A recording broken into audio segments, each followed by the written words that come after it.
அப்ப நம்ம லக்னத்துக்கு எத்தனாம் இடத்தை பார்க்குறோம்? 4ஆம் பாவக அதிபதி. 4ஆம் பாவகம் 4ஆம் பாவக அதிபதி. 4ஆம் பாவத்தில் இருக்கிற கிரகத்தை விட்டுருவோம். அது எப்படி இருக்கும் அந்த வீடு அப்படிங்கிறத பார்க்கறது. 4ஆம் பாவக அதிபதி நட்பு வீட்டில் இருந்தால் கட்டாயம் அவருக்கு வீடு கிடைக்கும். 6ஆம் பாவத்தில் இருந்தாலும் கடன் வாங்கி வீடு வாங்கிடுவார். 8ஆம் பாவத்தில் 4ஆம் பாவ அதிபதி யாருக்கா இருக்கா?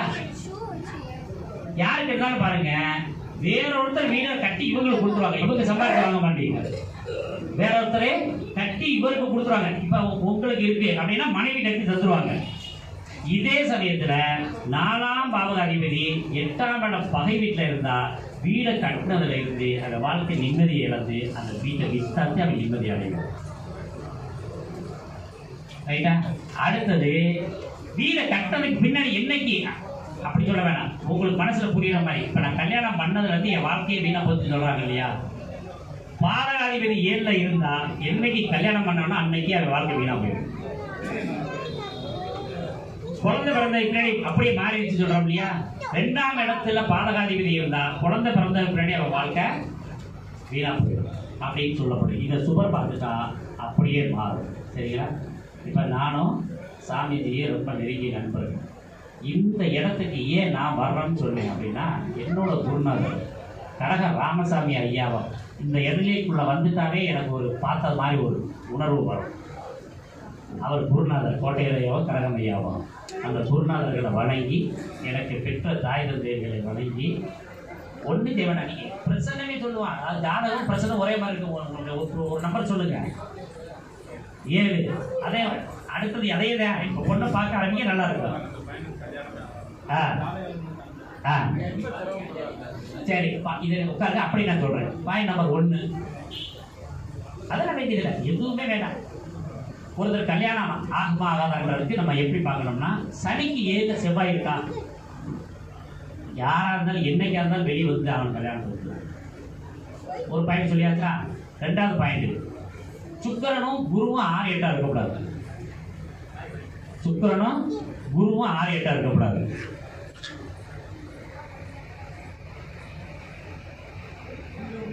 அடுத்தது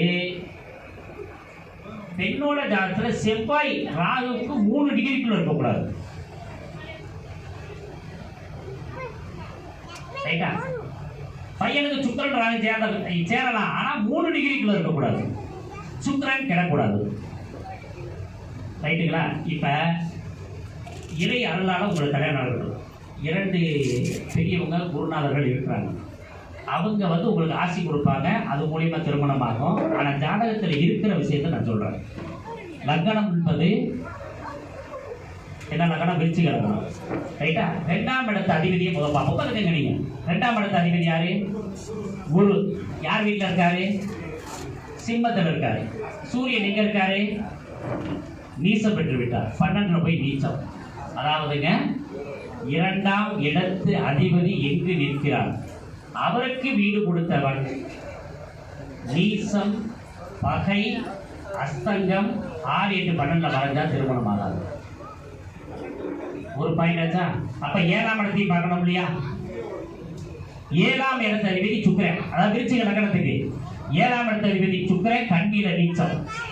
நீசத்துக்கு வீடு கொடுத்தவன் யாரு? புதன் லக்னத்தில் இருக்காரு. அப்ப புதன் லக்னத்தில் வந்துட்டார் இல்லையா? அப்ப திருமணத்துக்கு வாய்ப்பு இருக்கு. ரைட்டுங்களா? அதாவது ஒருத்தர் திருமணம் ஆகுமா ஆகாதா அப்படின்னு பார்க்கறதுக்கு என்ன பண்ணா, அப்புறம் எப்ப திருமணம் ஆகும்? ஜனனகால சனி இருக்கும் ராசி, ஜனனகால சனி, சுக்கிரன், குரு இவர்கள் மூவரையும் ஒரு சேர பார்க்கும் நேரம் திருமணம் அமையும். குரு கோச்சார குரு,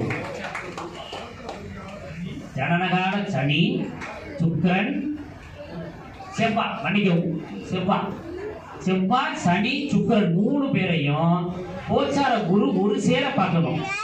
ஆமா, கரெக்டா வக்கரமாகும் போது அல்லது நேர்நிலையிலே பார்த்துருவாரு. இது ஒரு பாயிண்ட் இருக்கு. ரைட்டுங்களா? அப்ப இப்ப இவருக்கு எப்படி இருக்குது? இப்ப கடகத்துல குரு இருக்காரு, இவரோட வந்து மகரத்துல சனி இருக்காரு. அப்ப செவ்வாய்க்கு வந்து தொடர்புல இல்லை, சுக்கிரன் வந்து நீசமா இருக்காரு, தொடர்புல இல்லை. அப்ப கண்ணியில சனி, அதாவது கோச்சார குரு வரும்போது சனியை பார்த்துடுறாரு, செவ்வாய்க்கு பக்கத்துல வந்துடுறாரு. அப்ப என்ன 11 18 மாசம் ஆகும். ரைட்டா? 7ஆம் இடத்து அதிபதி சுக்கிரன் வந்து பலகீனமா இருக்காரு இல்லைங்களா? அப்போ 2ஆம் இடத்து அதிபதி நல்லா ஞாபகம், 2ஆம் இடத்து அதிபதி நீசத்தினுடைய தொடர்பு தான் காதல் திருமணம், காதல் திருமணம், காதல் திருமணமே. அல்லது இன்னொன்று பாருங்க, 2ஆம் இடத்தில் யாராக்கெல்லாம் நீசமாக இருக்க நல்ல ஜோசியராக வரலாம். குறை இல்லாத, அதாவது 2ஆம் இடத்தை நீசமானா குறையான வீட்டில் திருமணம் பண்ணணும். அப்படி பண்ணிட்டா திருமணம் உடனே அமையறதுக்கு வாய்ப்பு இருக்கு. சாமியோட ஆசீர்வாதம் வைக்கிங்க.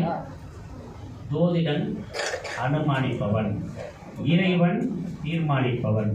அப்ப இறைவன்கிட்ட நம்ம அனுமானத்தை சொல்லிட்டு இறைவன் நல்லபடியாக திருமணம் பண்ணி வைக்கணும் அப்படின்னு அவங்களுக்கு வேண்டுதல் வச்சுட்டு, இதே மாதிரி எல்லாத்துக்கும் நம்ம மனதளவுலையாவது அவங்களுக்கு கல்யாணம் ஆகணும், குழந்தை பிறக்கணும், வீடு கட்டணும் அப்படின்னு நம்ம மனசளவுலையாவது நம்ம ஜோதிடர்கள்லாம் நம்ம வணங்கி இறைவனை வணங்கி அவங்களுக்கு ஒரு ஆசீர்வாதம் பண்ணிட்டோம்னா நம்ம மூலியமா அவங்களுக்கு நல்லதே நடக்கும். நல்லது ஒரு வாய்ப்பில் மீண்டும் உங்களை சந்திக்கிறேன்.